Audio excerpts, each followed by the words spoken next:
सबसे पहले मैं गरीबी को हटाऊंगा और दूसरा काम मेरा ये रहेगा कि मैं इस देश से क्या, मैं इस दुनिया से नशा मुक्त करवा दूंगा। क्या बात है। नशा इस दुनिया से ख़त्म करवा दूंगा, झुकेगा नहीं साला। Violence violence violence, I don't like it, I avoid, but violence likes me, I can't avoid. आपको बताना है ये डायलॉग किस मूवी से लिया गया है। अगर आप अनुशासित हैं और आपका बिहेव अच्छा है तो आपका कोई भी बिजनेस स्टैंड कर जाएगा। कोई ये मेंटलिटी नहीं डेवलप करना चाहता है कि आपको किसी को नौकरी देनी है, तो शिक्षा व्यवस्था के बारे में कुछ बताइए, क्या इसमें बदलाव की ज़रूरत है क्या इस समय? देखिए, शिक्षा व्यवस्था में तो काफ़ी बदलाव की ज़रूरत है। पॉजिटिव एनर्जी सबसे ज़्यादा मुझे मेरी माँ से मिलती है। क्या बात है, वाह। क्योंकि उनसे ज़्यादा ज्ञान मुझे कोई नहीं दे सकता है। मेरी लाइफ का सबसे सुंदर पल वो था जब मैंने जन्म लेके अपनी माँ की गोद में था। क्या बात है, वाह। और शायद मुझे लग रहा है कि सबसे सुंदर पल मेरी माँ के लिए भी वही होगा। बिल्कुल होगा, कि डेफिनेटली। जिस समय मैं जन्म लेके उनकी गोद में आया, जी, उससे सुंदर पल मेरी लाइफ में कोई नहीं हो सकता है। ये आपके लिए मेरी तरफ से एक छोटी सी भेंट। बहुत बहुत धन्यवाद। जी, आपका भी बहुत बहुत धन्यवाद।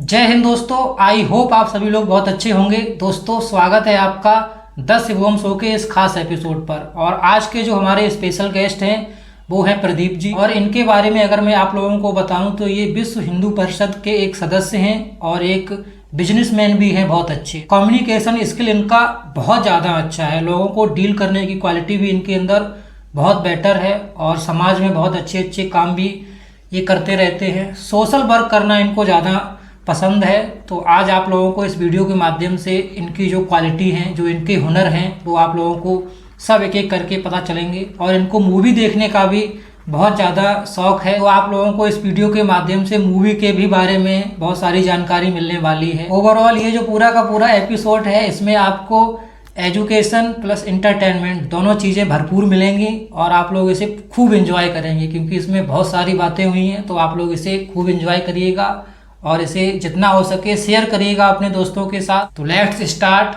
The Shivam show. Pradeep ji, the Shivam show पर आने के लिए आपका बहुत बहुत धन्यवाद। आपका भी बहुत बहुत आभार शिवम जी, जो आपने मुझे इस शो पर आमंत्रित किया, अपने विचार प्रकट करने का मौका दिया। थोड़ा अपने बारे में आप हमारे दर्शकों को बताइएगा। सबसे पहले हमारे दर्शकों को जय श्री राम। मैं विश्व हिंदू परिषद का सदस्य और इसके साथ साथ मैं एक बिजनेसमैन भी हूँ। आप एक बिजनेसमैन हैं, तो थोड़ा बिजनेस के बारे में कुछ बताइए। कोई इंसान है जो अपना नया बिजनेस स्टार्ट करना चाहता है, तो वो किस प्रकार से अपना नया बिजनेस स्टार्ट करे? देखिए, बिजनेस शुरू करने के लिए सबसे महत्वपूर्ण चीज़ होती है अनुशासन। अगर आप अनुशासित हैं और आपका बिहेव अच्छा है तो आपका कोई भी बिजनेस स्टैंड कर जाएगा। कभी कभी हमने देखा है कि लोग कहते हैं कि छोटा बिजनेस है, कैसे शुरू करेंगे, लोग क्या कहेंगे। इस चीज़ पे बिल्कुल हिचक नहीं करनी चाहिए आदमी को। बिजनेस छोटा हो या बड़ा हो, उसमें मेहनत करनी चाहिए, लगन लगा के करनी चाहिए। बिजनेस तो आखिरकार बिजनेस ही होता है, बिल्कुल। छोटा हो या बड़ा हो, उससे कोई फ़र्क नहीं पड़ने वाला। ज़्यादा पैसा लगाएंगे आप बड़ा बिजनेस करेंगे, कम पैसा लगाएंगे आप छोटा बिजनेस करेंगे। तो इसमें कभी भी हिचक नहीं करनी चाहिए हमारे हिसाब से आदमी को कि हम छोटा बिजनेस कर रहे हैं तो लोग क्या कहेंगे। जब जागो तभी सवेरा। क्या बात। जहाँ से आप शुरुआत कर दीजिए वहीं से आपका बिजनेस सेटअप। सबसे ज़्यादा अनुशासन और व्यवहार आपका सबसे ज़्यादा लगन करता है उसमें। अच्छा, जैसे कोई अपना बिजनेस स्टार्ट करना चाहता है तो उसे मतलब अपना माइंड मेकअप कैसे करना चाहिए और किस तरह सोचना चाहिए कि आगे जो भी सिचुएशन उसके सामने आए वो उसका सामना कर ले? कभी भी निगेटिव सोच नहीं रखनी चाहिए आदमी को। जी। कोई भी बिजनेस शुरू करने से पहले आदमी की ये सोच नहीं रहनी चाहिए कि यार वहाँ पे चलेगा नहीं चलेगा, कस्टमर आएगा कि नहीं आएगा।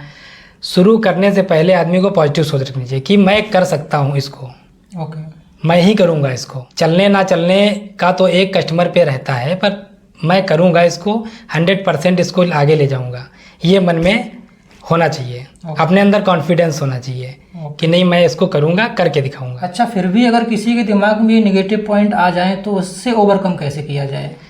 देखिए, निगेटिव दिमाग में विचार तब आते हैं जब लोगों से सलाह मशवरा करते हैं। लोग पूछते हैं कि ये बिज़नेस चलेगा कि नहीं चलेगा, वहाँ पे कर रहे हैं, क्या कर रहे हैं, क्या करने जा रहे हैं।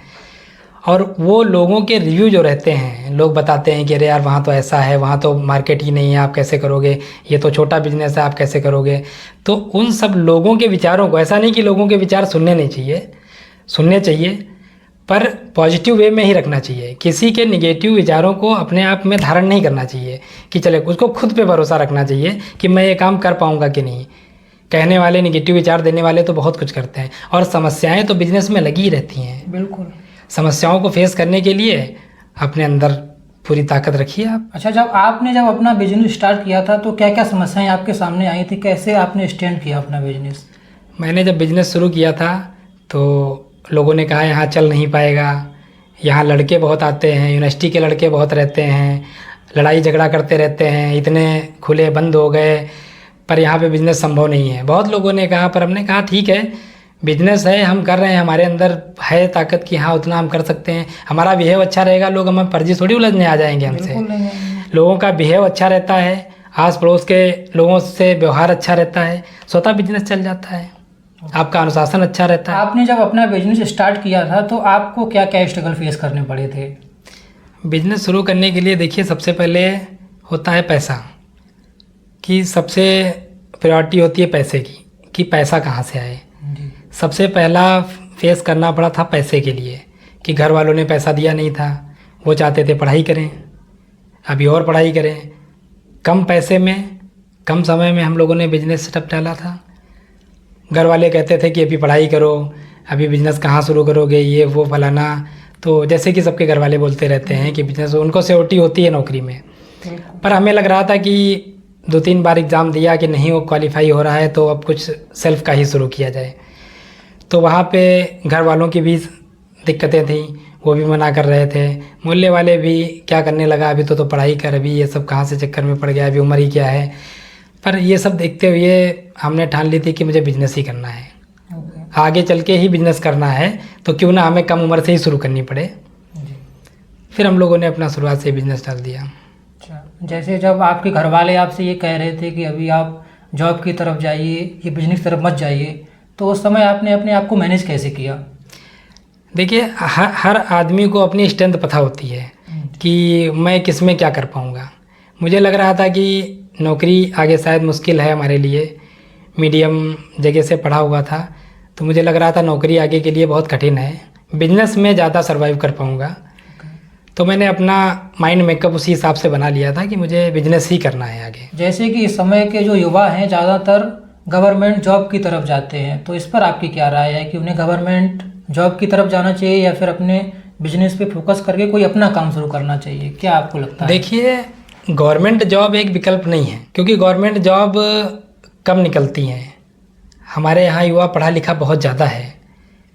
अगर पुराना समय छोड़ दिया जाए, आपका समय देखा जाए तो ग्रेजुएशन तो मोस्टली लगभग 60% युवा कंप्लीट ही है। ज़्यादा होंगे, बल्कि ज़्यादा ही रहता है, इससे मतलब कहीं ज़्यादा होगा, कहीं ज़्यादा होंगे। और इस बढ़ती आबादी के साथ अगर देखा जाए तो इतनी गवर्नमेंट जॉब देना तो किसी भी सरकार के लिए मुमकिन नहीं है। ऐसा नहीं है कि गवर्नमेंट जॉब जिसको मिलती नहीं है उनको खाने को नहीं मिलता है या वो पैसा नहीं कमाते हैं, ऐसा नहीं है। पर सिक्योरिटी के नाम पे गवर्नमेंट जॉब होती है, पर पैसा कहीं ज़्यादा प्राइवेट में है, बिजनेस में है। अपना सेल्फ कॉन्फिडेंट अगर आदमी है तो अपना बिजनेस भी खोल सकता है, छोटा बिजनेस सेटअप कर सकता है। नहीं ज़्यादा पैसा है, छोटा बिजनेस सेटअप कर ले, ज़्यादा पैसा है तो बड़े बिजनेस का सेटअप करता है आदमी। तो ऐसा नहीं है कि नौकरी ही सिर्फ विकल्प हो, बहुत सारे दरवाजे स्टूडेंट के लिए खुले हैं। युवा बेरोजगार हैं, अपना रोजगार खुद का खोल सकते हैं, और उसमें ऐसा नहीं है कि हिचक लगनी चाहिए आदमी को कि ये क्या करने लगे, गवर्नमेंट नौकरी कर रहे हैं, वो गवर्नमेंट नौकरी कर रहे हैं। ऐसा कुछ नहीं होना चाहिए आदमी के अंदर। मन के अंदर आदमी को शांति हो और पैसा कमाने की लगन हो। क्या बात है। जो हम लोगों की एजुकेशन होती है वो इस टाइप से होती है कि आपको नौकरी करनी है, नौकरी देने वाली एजुकेशन सिस्टम है नहीं अपने यहाँ। तो इस पर आपका क्या कहना है कि ज़्यादातर जैसे बच्चे स्कूल जब जाते हैं तो उनसे यही कहा जाता है कि तुम्हें अच्छी नौकरी करनी है, कोई ये मेंटलिटी नहीं डेवलप करना चाहता है कि आपको किसी को नौकरी देनी है। तो शिक्षा व्यवस्था के बारे में कुछ बताइए, क्या इसमें बदलाव की ज़रूरत है क्या इस समय? देखिए, शिक्षा व्यवस्था में तो काफ़ी बदलाव की ज़रूरत है। हालांकि बदलाव अब हुआ है, काफ़ी बदलाव हुआ है शिक्षा में। अब बच्चे पढ़ाई भी बहुत अच्छे से कर रहे हैं, पढ़ाई के लिए जो है सुविधाएं भी प्रोवाइड हो रही हैं। अब तो गांव-गांव लोग जागरूक हो रहे हैं बच्चे के पढ़ाई के लिए। आज के 20-30 साल पहले लोग पढ़ाई नहीं भेजते थे, लड़कियों को बाहर नहीं भेजते थे पढ़ने के लिए। आज का समय है कि लड़कियों को लोग बाहर पढ़ने के लिए भेज रहे हैं। और जो भी कोर्स, अदर कोर्स करने के लिए पहले लोग दिक्कतें महसूस करते थे कि नहीं हमारी लड़की वहाँ नहीं जाएगी, ये नहीं करेगी, उस कॉलेज में नहीं जाएगी, अब बस पढ़ाई हो गई है स्कूल तक, इसके बाद नहीं करना है। अब लोग जागरूक हो रहे हैं, अपनी लड़कियों को भी पढ़ने भेज रहे हैं, लड़कों को बाहर जॉब के लिए भेज रहे हैं। पढ़ाई में दिक्कत तो आती ही हमेशा से रही है, पर जो एजुकेशन सिस्टम है वो अभी और मजबूत होना चाहिए, क्योंकि अभी प्राइमरी स्कूलों की जो दशा आप देख रहे होंगे वो बहुत अच्छी नहीं है। सही कह रहे हैं आप। क्योंकि ना वहाँ पे अच्छे से टीचर अवेलेबल हो पा रहे हैं, ना वहाँ पे उनको पढ़ाई की व्यवस्था मिल पा रही है। स्कूलों का तो हाल आप जानते ही हो, समय से टीचर वहाँ पहुँचते नहीं हैं। तो वो अभी जो है स्कूलों की व्यवस्था भी ठीक करनी ज़रूरी है, उसमें बहुत मेहनत करने की ज़रूरत है। ये हमारी सरकार और हमारे अधिकारी जो रहते हैं एजुकेशन सिस्टम से जुड़े हुए, उनको विशेष ध्यान देना होगा इस चीज़ पे। इसके समाधान के बारे में आप कुछ बताइए, जैसे कोई इम्प्लीमेंट कुछ करना भी चाहे तो कुछ समाधान के बारे में बताइए थोड़ा। देखिए, समाधान तो इसका नॉर्मल देखिए गवर्नमेंट से ही होगा, क्योंकि प्राइवेट सेक्टर में या किसी आदमी से तो समाधान इसका होगा नहीं। अगर स्कूल है उसमें कोई प्राइवेट आदमी अगर दखल अंदाजी करता है तो गवर्नमेंट के 50 रूल रहते हैं। अगर आदमी कुछ देना भी चाहे या आदमी अगर टीचर खुद स्वयं पढ़ाना भी चाहे इच्छा से, स्वेच्छा से, तो पढ़ा नहीं सकता है। तो इसमें गवर्नमेंट को ही ये रूल निकालना होगा कि अगर स्वेच्छा से आदमी पढ़ाना चाहे तो 1-8 घंटा अपना प्राइवेट बच्चे को दे सकता है उसी स्कूल में। जैसे कुछ स्टूडेंट हैं, आप हैं, हम हैं, चाहते हैं कि बच्चे अच्छे से पढ़ाई नहीं कर पा रहे हैं, इनको 1 घंटा हम दे दें तो वो ढंग से कुछ सीख जाएं, पढ़ जाएं। तो इस तरीके से कुछ ऐसा रूल निकालें कि प्राइवेट आदमी स्टूडेंट अगर बच्चों को पढ़ाना चाहता है सरकारी स्कूल में तो पढ़ा सकता है बेशक। लेकिन इस पे एक चीज़ ये भी तो निकल के आती है, जब ऑलरेडी वो पैसा पे कर रहे हैं टीचर को, तो फिर बाहरी को क्यों मतलब वो उसमें इन्वॉल्व होने दें। देखिए, पैसा पे कर रहे हैं, टीचर अवेलेबल नहीं हो पाते हैं। एक प्राइमरी स्कूल में 2 टीचर या 1 टीचर होते हैं। इस समय की स्थिति बता रहा हूँ, 2 टीचर या 1 टीचर होते हैं। वो इतने 1st से 8 तक के क्लास को कैसे मैनेज कर पाएंगे। कुछ टीचर तो ऐसे भी हैं जो मतलब शायद मैनेज कर भी लें लेकिन वो करना नहीं चाहते हैं। वो उनका पर्सनल इश्यूज़ है कि क्यों नहीं करना चाहते हैं। हमारे हिसाब से तो उनको करना चाहिए, क्योंकि परिवार में खुद के परिवार में भी बच्चे हैं, सैलरी इतनी मिल रही है, उनको इस सब चीज़ों का ध्यान रखना चाहिए कि बच्चों की पढ़ाई आगे कहाँ तक जाएगी। इस लेवल से हम पढ़ाएंगे, इस बेस से पढ़ाएंगे तो आगे बच्चे क्या कर पाएंगे। वो बच्चे आगे चल के देश की शान बनने वाले हैं, वो उनको अभी तुम पढ़ा ही नहीं रहे हो तो क्या करेंगे वो बेचारे। तो ये चीज़ जो है कुछ हमारे टीचर्स को ध्यान रखना चाहिए, कुछ विचार करना चाहिए इन पे कि मेहनत करें, उस चीज़ की सैलरी ले रहे हैं, बच्चों पे मेहनत करें, ध्यान लगाएं पढ़ाई में। अच्छा, आपकी जो अब तक की जर्नी रही है, जो आपने अब तक जितनी लाइफ आपकी रही है, इस जर्नी से आपने कौन सी 2 बड़ी शिक्षाएं ली हैं, ज़रा बताइएगा। देखिए, सबसे बड़ी बात तो है कि लाइफ में आदमी को कभी घबराना नहीं चाहिए। ओके। कोई भी परेशानी आए तो उसको फेस करना चाहिए। देखते हैं आजकल के युवा बहुत जल्दी सुसाइड कर लेते हैं, परेशान हो जाते हैं, कुछ नहीं मिलता है तो सुसाइड कर लेते हैं। ये चीज़ें लाइफ में नहीं होनी चाहिए। परेशानियों का हल है, ऐसी कोई परेशानी नहीं है जिसका हल ना हो। आदमी पानी में डूबता नहीं है, डूबता तब है जब उसको तैरना नहीं आता है। क्या बात है। तो परेशानी कोई हल नहीं है, उसको फेस करना चाहिए। ऐसी कोई परेशानी नहीं है जिसका निवारण नहीं है, इसलिए परेशानी से कभी घबराना नहीं चाहिए आदमी को। फेस करना चाहिए चाहे जितनी मुसीबत आए। ये सीख ली है कि ज़िंदगी में कभी परेशान नहीं होना चाहिए, घबराना नहीं चाहिए, कभी भी परेशानी में का सामना हमेशा करना चाहिए। ओके। और दूसरी ये है कि हमेशा लाइफ एंजॉयमेंट करके जियो। ओके। ऐसे जियो कि जैसे लग रहा हो कि हाँ आखिरी तरीके से ज़िंदगी जी रहे हो।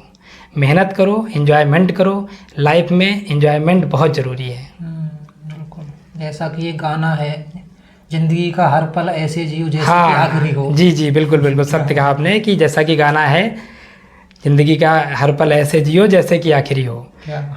तो लाइफ को उस तरीके से जीना चाहिए हर आदमी को।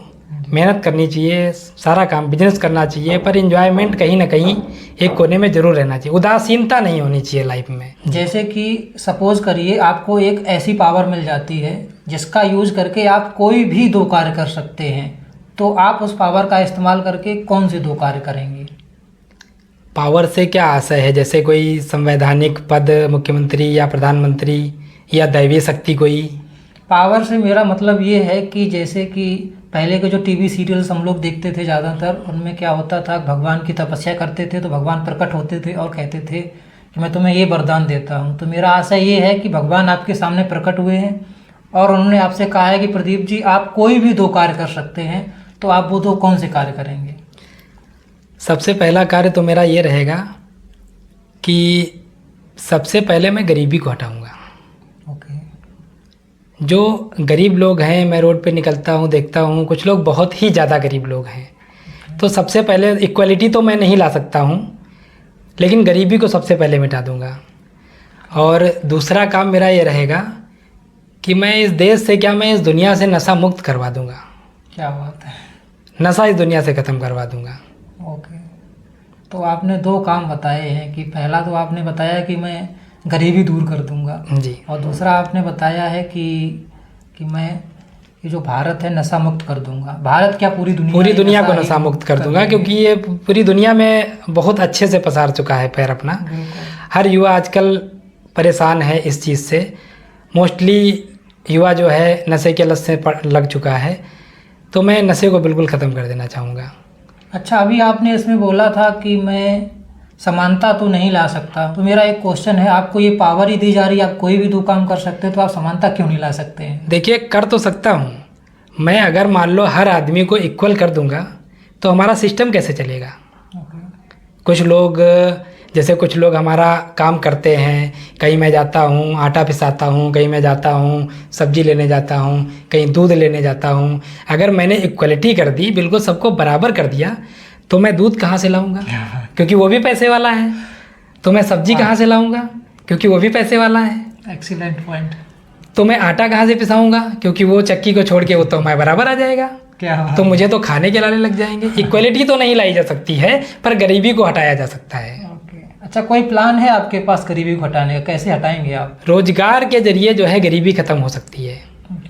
हर आदमी के दिमाग में ये चीज़ डाल दी जाए कि आप रोजगार करिए और रोजगार से पैसा कमाइए। आपको पैसे कमाने की आदत डालनी है, ना कि आपको बैठे बैठे खाने की आदत डालनी है। आपको पैसे कमाने की आदत डालनी है। अगर आदमी रोजगार में लग गया, पैसे कमाने की आदत लग गई, तो गरीबी स्वतः ही मिट जाएगी। आपके कहने का मतलब ये है कि आप परिश्रम करिए, उसके बाद आप जो धन आएगा बिल्कुल बिल्कुल परिश्रम करिए। परिश्रम का धन ही आपका जो है धन आपकी गरीबी मिटाएगा। किसी का दिया हुआ धन किसी की गरीबी नहीं मिटा सकता। एक टॉपिक पे हम आपके और विचार जानना चाहते हैं, जो कि हर युवा की समस्या एक तरीके से कह लीजिए। एक कम्युनिकेशन स्किल पे मतलब जब भी बात आती है तो बहुत सारे लोग ऐसे होते हैं जिन्हें बहुत सारे अगर लोग सामने उनके आ जाएं तो वो बात नहीं कर पाते हैं, हेजिटेट हो जाते हैं। तो कम्युनिकेशन स्किल को कैसे डेवलप किया जाए, इसके बारे में थोड़ा और बताइए। देखिए, कम्युनिकेशन स्किल डेवलप कुछ लोगों में तो पहले से होती है, पर कुछ लोगों में डेवलप करनी पड़ती है। बहुत सारे लोग देखे हैं हमने कि शुरुआत से ही 12-14 साल की उम्र से ही माइक पकड़ लेते हैं या टेलीविज़न में आ जाते हैं, बोलने लगते हैं सबके सामने। कुछ लोग नेता बन जाते हैं तो उनका बचपन से ही रहता है बोलने का। पर कुछ लोगों का हेजिटेशन दूर करने का तरीका है। जैसे कभी कभी 10 लोगों के सामने बोलना है किसी चीज़ को, देखते हैं 10 लोग बैठे हैं, वहाँ पे किसी ने पूछा, किसी को कुछ पूछना है, तो वो समाज में खड़े नहीं हो पाते हैं, अपने को जो है दिखा नहीं पाते हैं कि हाँ मुझे बोलना है। बगल में बैठे हुए आदमी को बोलते हैं, भैया बोल देना ज़रा कि मैं ये बोलना चाहता हूँ, मैं नहीं बोल पा रहा हूँ। अरे जो पावर आपके पास है वो पावर मेरे पास है, मैं क्यों नहीं बोल पा रहा हूँ? बिल्कुल, मैं भी बोलूँगा।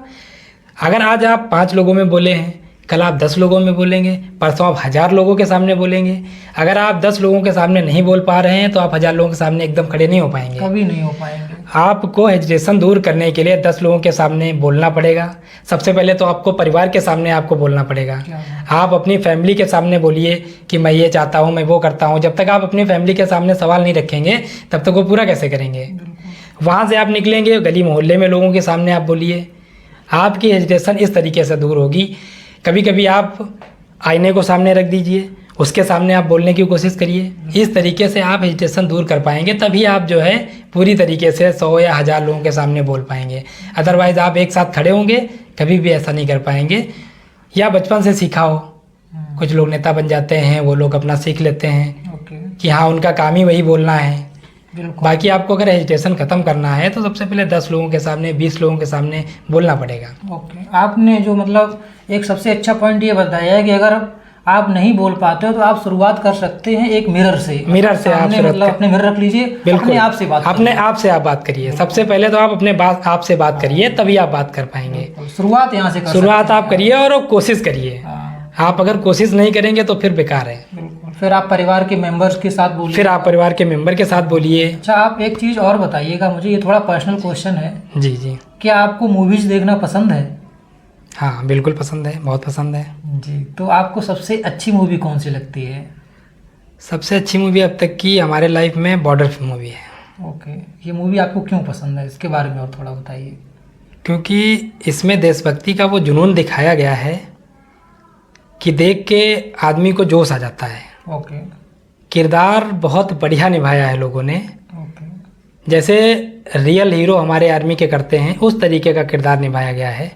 हर आदमी को मूवी देख के जोश आ जाएगा, ओके।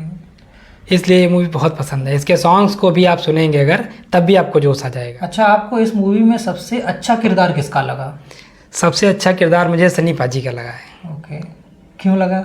मेजर का रोल किया है इन्होंने, और जो देशभक्ति दिखाई है, जो जुनून दिखाया है, बिल्कुल पागलपन दिखाया है इन्होंने ओके, देश के लिए, वो बिल्कुल छा गया है हमारे दिमाग में। ओके, क्या बात है। तो इस मूवी का अगर कोई डायलॉग आपको पता है तो आप बोल सकते हैं। हाँ, सनी पाजी का ही डायलॉग है। कौन सा है?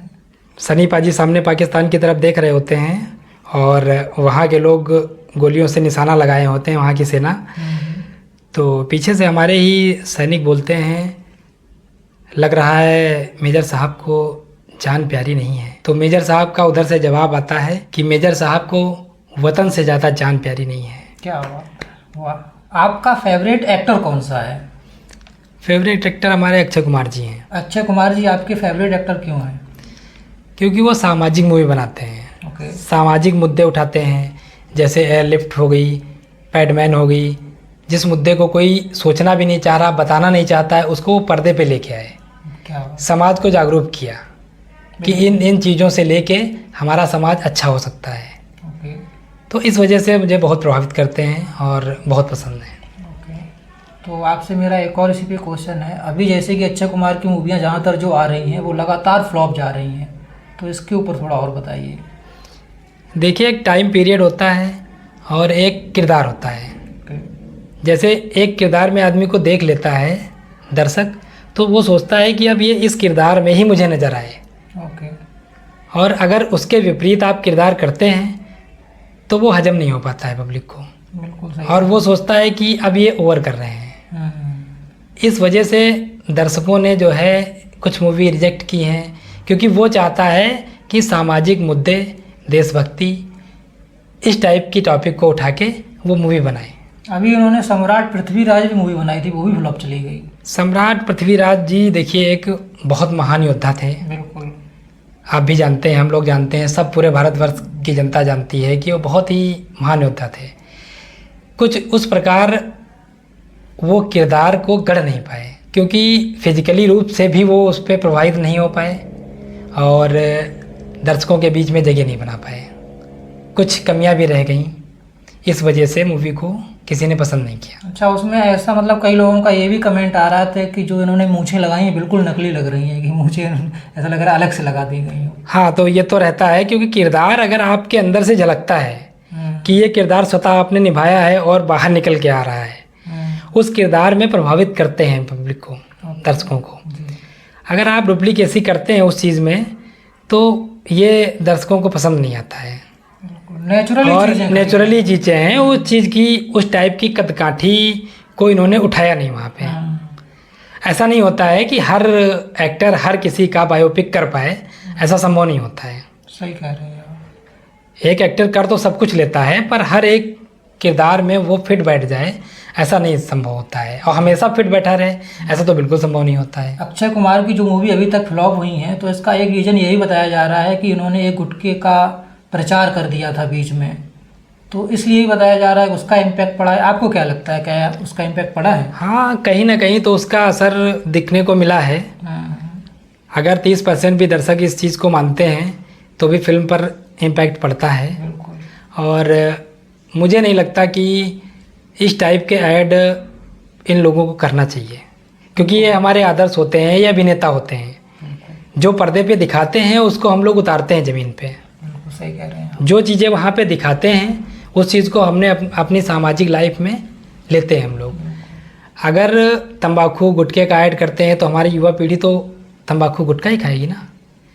तो कहीं ना कहीं तो काफ़ी असर पड़ा है। मुझे नहीं लगता है अक्षय कुमार जी को ही क्या, मैं तो कहता हूँ कि किसी भी एक्टर को इस टाइप का ऐड नहीं करना चाहिए। बिल्कुल, इससे ये समाज के लिए अच्छा नहीं है। बिल्कुल सही कहा आपने। इससे बहुत लोग इन्फ्लुएंस होते हैं, कहते हैं मेरा फेवरेट एक्टर ये कर रहा है तो मैं भी करूँगा। बिल्कुल सही, बिल्कुल सही। अगर वो उनका फेवरेट है तो वो उसी के नक्शे कदम पे चलना चाहेंगे। बिल्कुल सही कह रहे हैं। और मुझे नहीं लगता है कि इस टाइप के ऐड किसी भी एक्टर को करने चाहिए, बिल्कुल नहीं करना चाहिए। इन लोगों के पास इतना पैसा होने के बावजूद पता नहीं क्यों इस टाइप के ऐड करते हैं, किसी और ही प्रकार कर सकते हैं।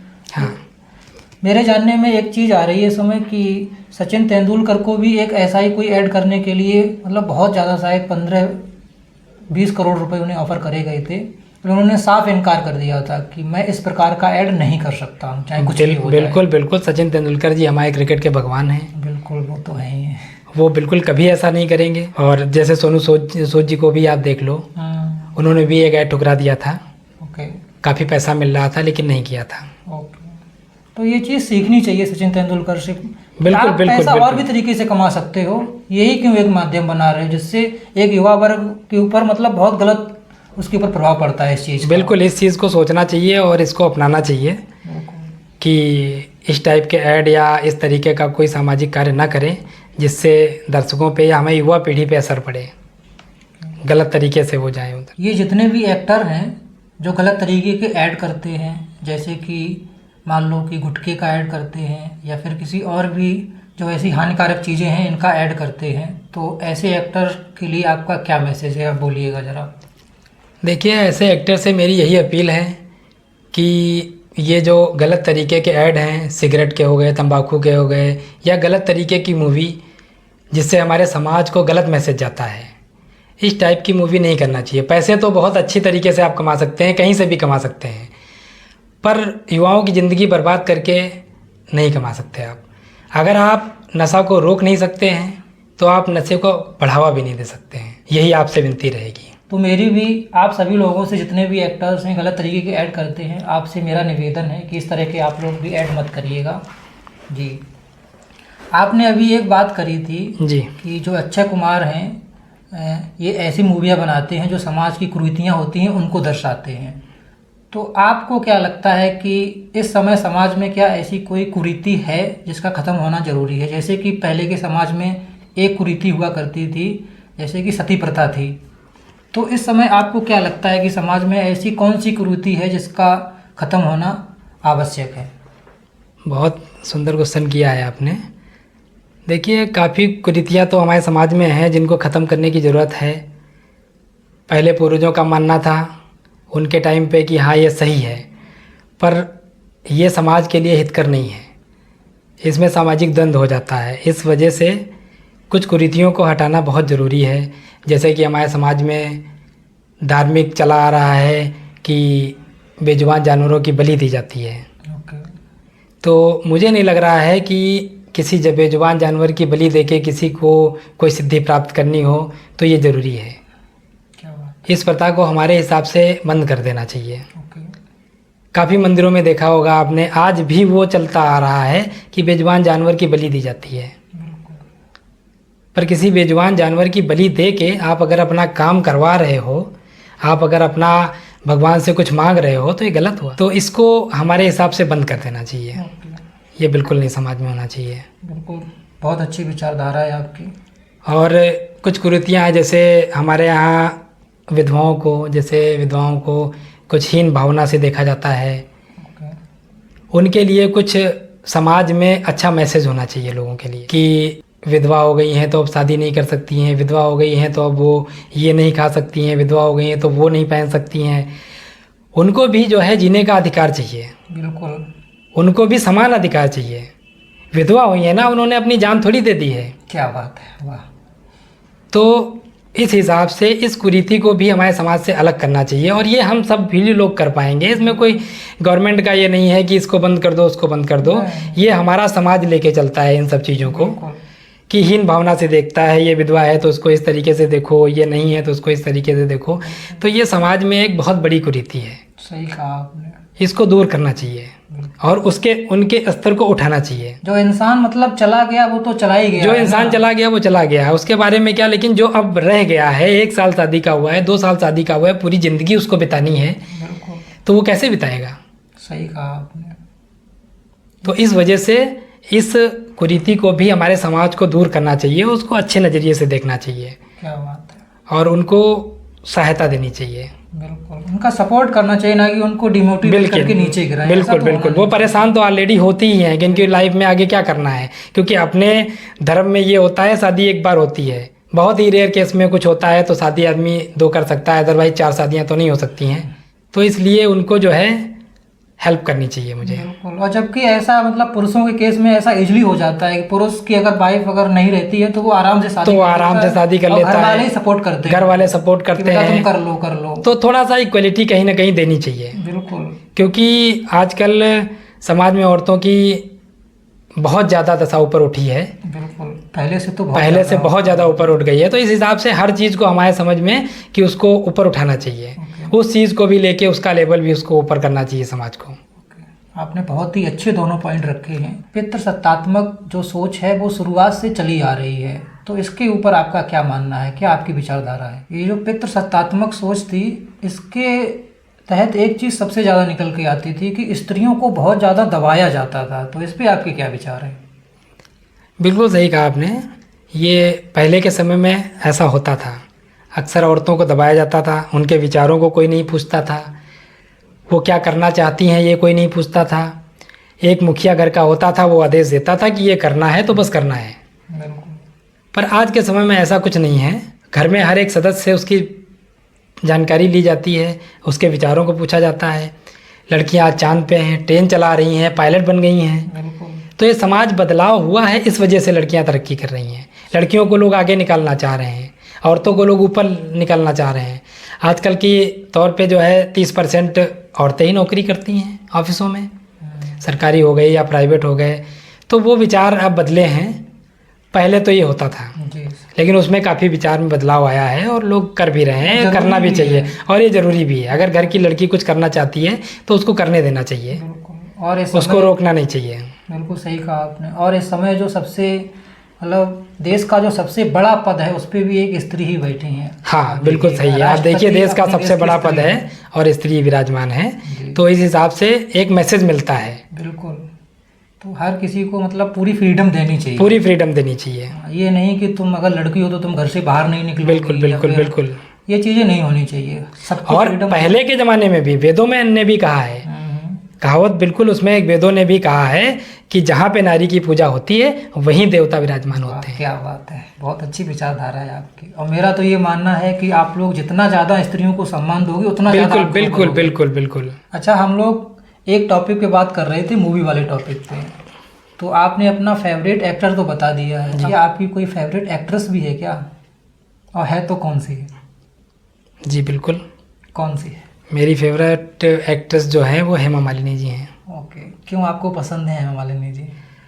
एक्चुअली कोई विशेष रीज़न तो नहीं है, पर लेकिन जब मैं छोटा था तब मैं उनकी अक्सर मूवी देखा करता था।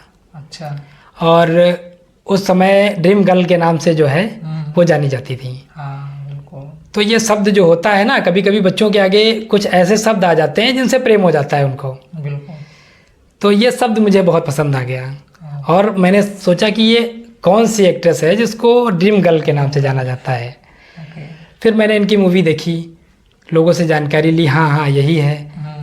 बस वहीं से जो है मेरा हेमा मालिनी जी के प्रति स्नेह हो गया। तो आपको मूवियाँ देखना बहुत ज़्यादा पसंद है, तो हमने आपके लिए एक मूवी का ही क्विज बनाया है जिसमें हम आपको 4 ऑप्शंस देंगे, आपको बताना है कि इसमें से कौन सा ऑप्शन ठीक है। तो सबसे पहले मैं एक मूवी का डायलॉग बोलूँगा और आपको 4 ऑप्शन दूंगा। आपको बताना है कि ये डायलॉग किस मूवी से लिया गया है। जी जी, बोलिए बोलिए बोलिए। तो सबसे पहला डायलॉग है, अगर किसी चीज़ को पूरे दिल से चाहो तो सारी कायनात उसे तुमसे मिलाने की कोशिश में लग जाती है।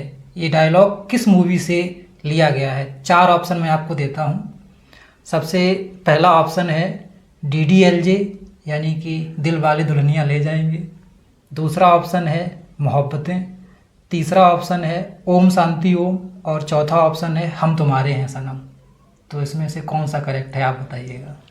देखिए, सबसे पहले तो मैं बताना चाहूँगा ये शाहरुख खान जी का डायलॉग है ओके, और ये ओम शांति ओम मूवी से लिया गया है। क्या बात है।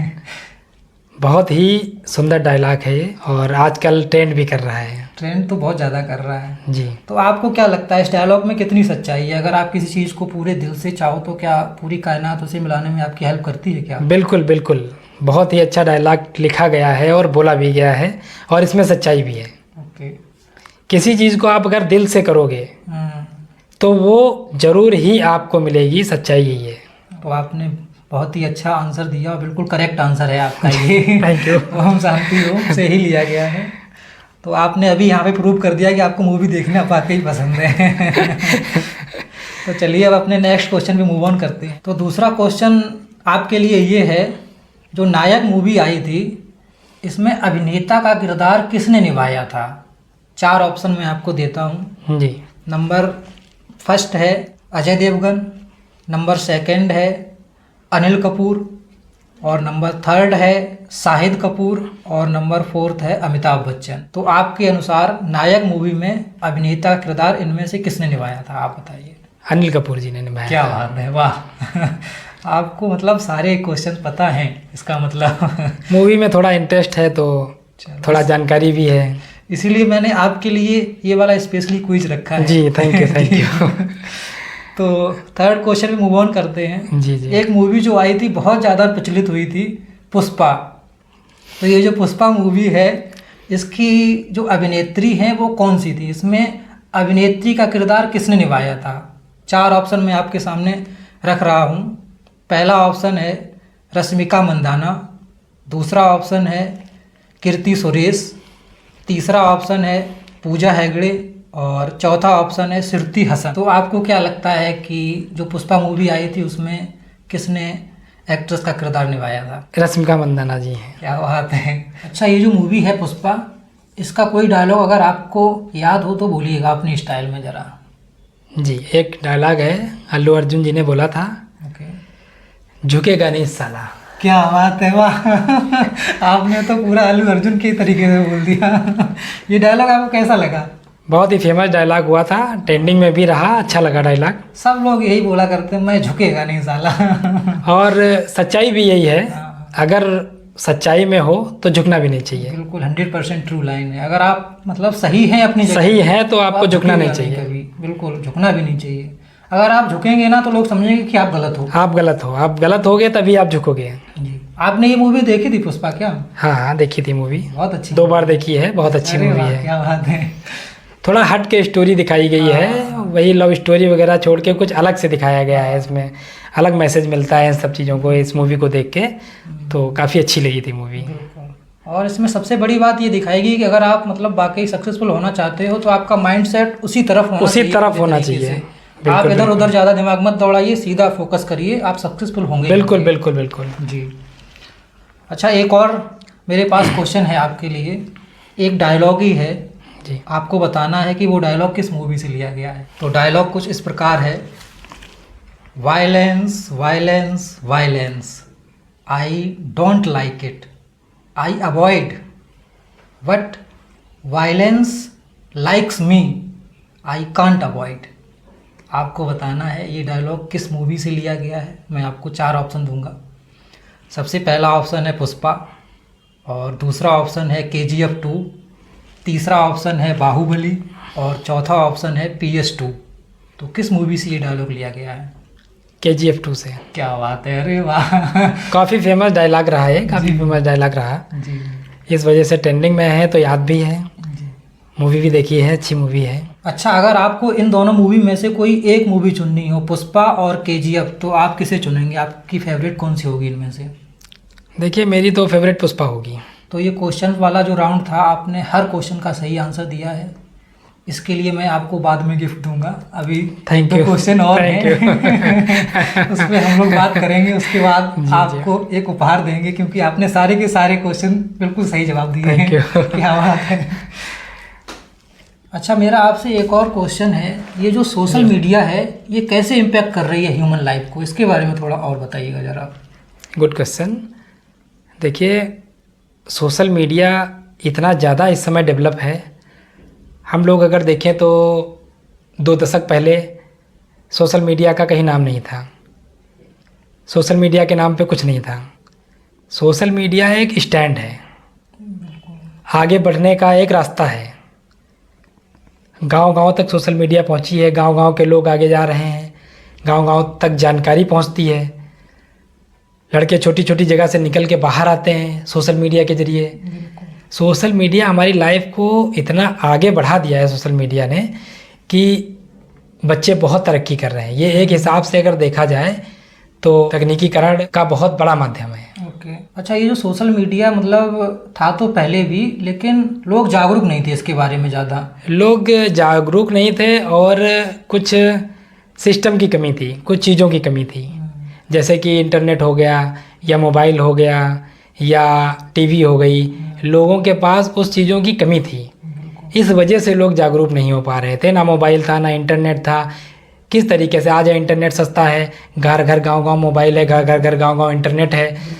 बच्चे देखते हैं कि मुझे क्या करना है, इस नौकरी में जाना है, यहाँ जाना है। पहले फैमिली वाले बताते थे, कुछ के घर में बताते थे, पढ़े लिखे लोग नहीं होते थे, नहीं बता पाते थे। इस तरीके से जो सोशल मीडिया का इम्पैक्ट हमारी लाइफ में है, बहुत बड़ा इम्पैक्ट है। बहुत लोगों को रोजगार सोशल मीडिया से मिला है, बहुत लोगों को जानकारी सोशल मीडिया से मिलती है। न्यूज़ चैनल वगैरह सोशल मीडिया, अगर पारदर्शिता है तो सोशल मीडिया बहुत बड़ा इम्पैक्ट लाइफ में करती है। बहुत अच्छा माध्यम बन सकता है। बहुत अच्छा माध्यम बन सकता है सोशल मीडिया, और बना भी है। बना भी। ऐसा नहीं है कि बन ही सकता है, बना भी है। काफ़ी तरक्की किया है लोगों ने, नौकरियां मिल रही हैं सोशल मीडिया से। सोशल मीडिया से छोटे छोटे स्टेज से उठ के लड़के बॉलीवुड तक जा रहे हैं, बड़े बड़े मंच पे जा रहे हैं। छोटे छोटे स्टार निकल के बड़े बड़े स्टार बन रहे हैं। ये सब सोशल मीडिया का ही इम्पैक्ट है। ओके, इस पे मेरा आपसे एक और क्वेश्चन है। जैसे ये सोशल मीडिया जो है, इसके कुछ एडवांटेज हैं, कुछ डिसएडवांटेज भी हैं। बिल्कुल बिल्कुल। तो इसके कुछ आप बताइए, डिसएडवांटेज क्या क्या हैं जिनसे लोगों को दूर रहना चाहिए? बिल्कुल, डिसएडवांटेज भी बहुत हैं, क्योंकि जैसे कुछ वेबसाइट्स होती हैं, गलत होती हैं, जिसका असर बच्चों पे पड़ता है।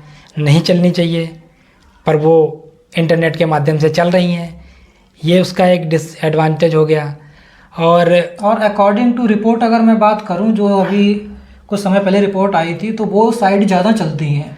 75% से ज़्यादा लोग उन्हीं वेबसाइट पे ज़्यादा। बिल्कुल, क्योंकि वो साइटें जो है पूरी तरीके से सरकार द्वारा ब्लॉक नहीं की गई हैं। अगर उनको पूरी तरीके से ब्लॉक कर दिया जाए, वो किसी फ़ोन पे नहीं खुलेंगी, तो ये साइटें कम चलेंगी। पर वो सबसे पहले खुलती हैं, क्योंकि एडवर्टाइजमेंट आजकल वैसे आते हैं, वीडियोस आजकल वैसे आते हैं, एक क्लिक पे पता नहीं कहाँ से कहाँ पहुँच जाता है। तो इस वजह बच्चों को क्या मालूम मुझे कहाँ जाना है, वो तो क्लिक करते रहते हैं।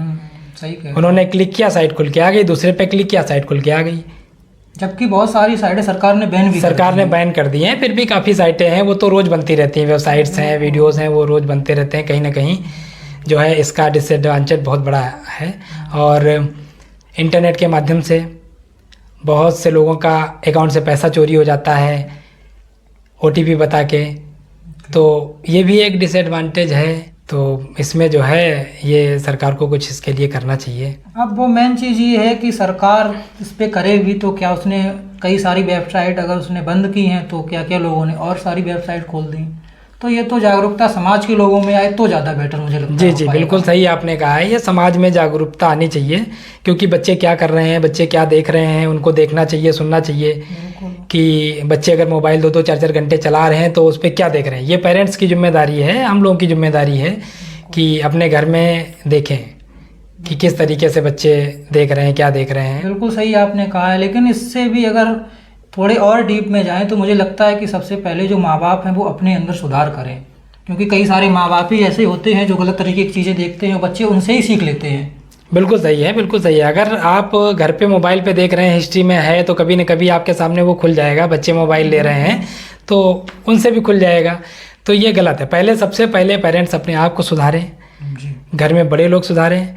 अगर मोबाइल 6 घंटे चलाते हैं तो सिर्फ 1 घंटा चलाएं या 2 घंटा बहुत ज़रूरी हो तब चलाएं। बच्चों को सीख अपने परिवार से और पेरेंट्स से ही मिलती है। बिल्कुल, ज़्यादातर क्योंकि उनके ही संपर्क में वो रहते उनके हैं। संपर्क में रहते हैं। जैसे कहा नहीं गया है कि बच्चों की प्रथम पाठशाला जो है घर होता है, परिवार होता है। सही कहा। तो अगर आप वहाँ पे बच्चों को सही तरीके से रखते हैं तो वो आगे भी सही से निकलेंगे। डिसएडवांटेज तो कई सारे हैं। बहुत सारे डिसएडवांटेज हैं। चोरी हो रही है, धोखाधड़ी हो रही है, पैसे निकल जा रहे हैं, बैंक टू बैंक ट्रांसफ़र हो जा रहा है, लोन के जरिए जो है बहकावे में आ रहे हैं लोग। फ़ोन कर करके जो है लोन देने के लिए बुलाते हैं और उसमें जो है पैसा जमा कराते हैं। बहुत से डिसएडवांटेज हैं, पर उसमें जो है जनता को जागरूक होना पड़ेगा। सही कहा आपने। गवर्नमेंट कितनी भी गवर्नमेंट कुछ भी कर दे, इसके लिए कुछ नहीं कर सकती है। उस तरफ मतलब आगे नहीं बढ़ रहे हो तो फिर क्या ही उसके लिए आपको जो है जागरूक होना पड़ेगा। किस तरीके के लोगों से मिलना है, बात करना है, किस तरीके के लोगों से फ़ोन पे क्या बताना है, ये आपको ही जागरूक होना पड़ेगा। अच्छा, आपसे मैं एक और क्वेश्चन पूछना चाहता हूँ। आपके प्रेरणा के स्रोत कौन है? आपको किससे ज़्यादा सबसे ज़्यादा पॉजिटिव एनर्जी मिलती है? वैसे तो पॉजिटिव एनर्जी सबसे ज़्यादा मुझे मेरी माँ से मिलती है। क्या बात है, वाह। क्योंकि वो ही मेरी प्रथम पाठशाला थी और शायद वही मेरी अंतिम पाठशाला भी होंगी। क्या बात है, क्योंकि उनसे ज़्यादा ज्ञान मुझे कोई नहीं दे सकता है। क्या बात है।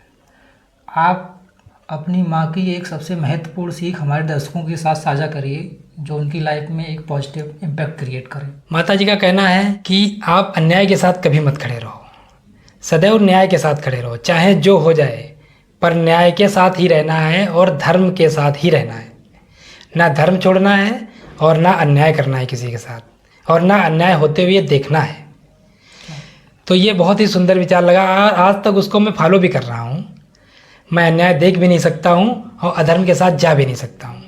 मैं सदैव धार्मिक रहता हूँ और न्याय के साथ खड़ा रहता हूँ। अच्छा, मैं आपसे एक चीज़ और पूछना चाहता हूँ। आपकी लाइफ का सबसे सुंदर पल कौन सा है? इसके बारे में आप थोड़ा और बताइएगा। बहुत प्यारा क्वेश्चन किया है। सभी के लाइफ में कोई ऐसा पल होता है जिसको बताना चाहता है, सुंदर पल होता है, वो सबसे हसीन पल होता है। मेरी लाइफ का सबसे सुंदर पल वो था जब मैंने जन्म लेके अपनी माँ की गोद में था। क्या बात है, वाह। और शायद मुझे लग रहा है कि सबसे सुंदर पल मेरी माँ के लिए भी वही होगा। बिल्कुल होगा, कि डेफिनेटली। जिस समय मैं जन्म लेके उनकी गोद में आया, जी, उससे सुंदर पल मेरी लाइफ में कोई नहीं हो सकता है। ओके, क्या बात है, वाह। वाकई वो माँ के लिए भी एक बहुत ज़्यादा मतलब वो मेमोरेबल मोमेंट हो जाता है। मेमोरेबल मोमेंट रहता है जब वो। बच्चा एक हाथ माँ में के लिए और एक बच्चे के लिए। वो इस दुनिया में आया और अपनी माँ की गोद में था। जी, माँ सर्वस्व होती है, बिल्कुल भगवान ही होती है। भगवान ही होती है बच्चे के लिए। बिल्कुल, वो कहा जाता है ना कि भगवान हर जगह जा नहीं सकता है, इसलिए उसने माँ बना दी। माँ बना दी। तो माँ के रूप में भगवान हर जगह विद्यमान है। बिल्कुल बिल्कुल। और आपने जो अपना मोमेंट शेयर किया काफ़ी अच्छा है। प्रदीप जी, आपसे बात करके बहुत अच्छा लगा हमें। और अंत में आप हमारे दर्शकों को क्या मैसेज देना चाहते हैं? मैं दर्शकों को यही मैसेज देना चाहूँगा कि जो अपने अंदर के भाव हैं उनको व्यक्त करिए। किसी ऐसे प्लेटफॉर्म पर या शो पे आके, जैसे कि हमने यहाँ पे अपने भाव को प्रकट किया, कभी भी जो है अपने भाव को अंदर दबा के नहीं रखना चाहिए। उनको बोलना चाहिए और जो है पब्लिक के बीच में रखना चाहिए। आपसे बहुत बहुत अपील है कि आप सभी जागरूक होइए और अपने भाव को प्रकट करिए। और आपका बहुत बहुत आभार शिवम जी, जो आपने मुझे बुलाया और मुझे मेरे विचार रखने को, प्रकट करने को यहाँ पे मौका दिया। बहुत बहुत आभार आपका। आपका भी बहुत बहुत धन्यवाद। आप हमारे शो पर आए, अपना इतना कीमती समय निकाल के हमें थोड़ा समय दिया, आपका इसलिए बहुत बहुत धन्यवाद। और आपके लिए मेरे पास एक छोटा सा उपहार है, अगर आप इसे लेंगे तो मुझे काफ़ी प्रसन्नता होगी। ये आपके लिए मेरी तरफ से एक छोटी सी भेंट। बहुत बहुत धन्यवाद जी, आपका भी बहुत बहुत धन्यवाद। तो दोस्तों, आप लोगों को ये एपिसोड कैसा लगा? आप लोग अपनी राय हमें कमेंट बॉक्स में ज़रूर दीजिएगा। तो आज के वीडियो में बस इतना ही। जल्दी आपसे मुलाकात होगी अगले वीडियो में। तब तक के लिए आप लोग हंसते रहें, मुस्कुराते रहें और इस चैनल के सारे वीडियो देखते रहें। धन्यवाद।